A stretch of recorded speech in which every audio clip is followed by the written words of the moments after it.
Hello friends, welcome to Verma study point. तो चलिए आज मैं स्टार्ट करता हूँ और आज हम पढ़ने वाले यूज़ ऑफ इट यानी कि इट का यूज़ आज हम पढ़ेंगे। सबसे पहले हम इसका मीनिंग जानेंगे, इसका मतलब क्या होता है। उसके बाद हम इसको रूल के द्वारा जानेंगे।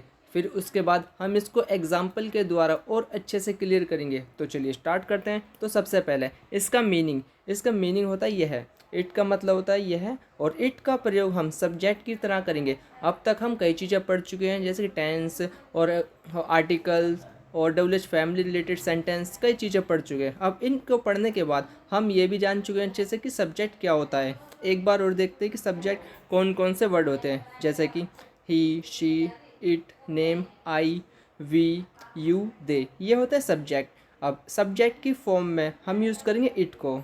सबसे पहले इसका रूल के द्वारा जानेंगे। तो वेदर, मौसम को बताने के लिए हम इट का यूज़ करेंगे। मौसम चाहे गर्मी हो चाहे सर्दी हो, किसी भी तरीके का मौसम हो, उसको बताने के लिए हम इट का यूज़ करेंगे।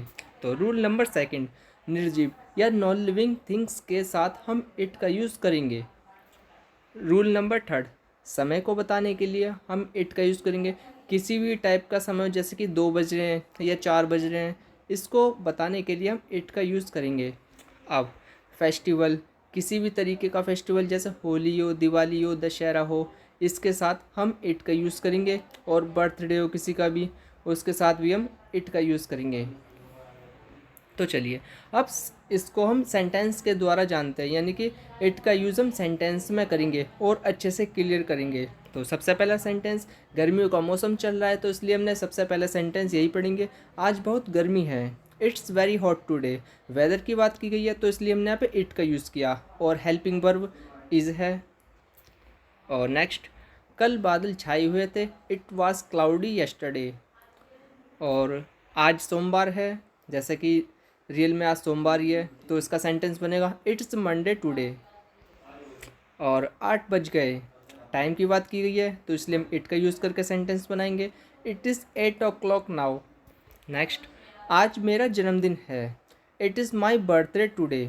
अब इस सेंटेंस को कई लोग गलत तरीके से बनाते हैं, जैसे कि आज मेरा जन्मदिन है, ये हो गया वाक्य है। अब इसको कई लोग ये बनाते हैं टुडे इज़ माई बर्थडे, जो कि बिल्कुल गलत माना जाता है। यदि हम इट का यूज़ करके नहीं बनाएंगे तो वो बिल्कुल गलत है। इट का यूज़ करके ही बनाना चाहिए। यदि जन्मदिन की बात की गई है तो इसका सेंटेंस बनेगा it is my birthday today. Next, कल शनिवार नहीं था, it was not Saturday yesterday. Next, परसों दिवाली थी, यहाँ पे किसी फेस्टिवल की बात की गई है तो हम इसको इट का यूज़ करके ही बनाएंगे, it was Diwali the day before yesterday. अब परसों की बात की गई तो उसके लिए हमने the day before yesterday use किया है। नेक्स्ट, आज बहुत बारिश हो रही है, it was raining a lot of today.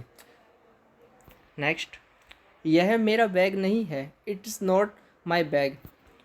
Next, सुबह से बारिश हो रही है, it has been raining since morning. अब आपको ये भी पता करना चाहिए कि ये सेंटेंस हमने कौन से टेंस में बनाया गया है।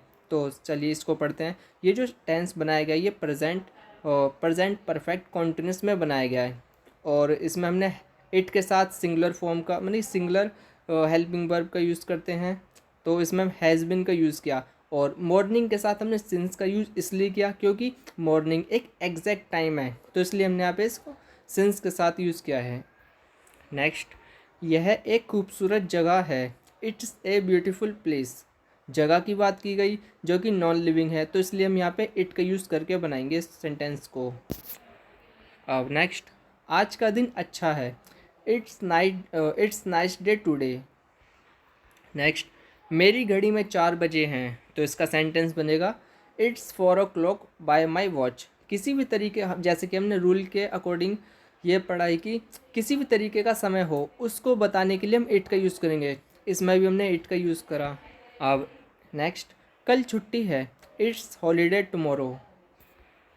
नेक्स्ट, आज बहुत ठंड नहीं है, it's not very cold today. अब हमने ये भी पढ़ा था कि किसी भी टाइप का वेदर हो, यानी मौसम किसी भी तरीके का हो, चाहे सर्दी हो या गर्मी हो, उसको बताने के लिए इट का यूज़ करेंगे, नहीं तो सेंटेंस गलत माना जाता है। तो मुझे उम्मीद है आपने कुछ नया सीखा होगा। तो थैंक्स फॉर वॉचिंग।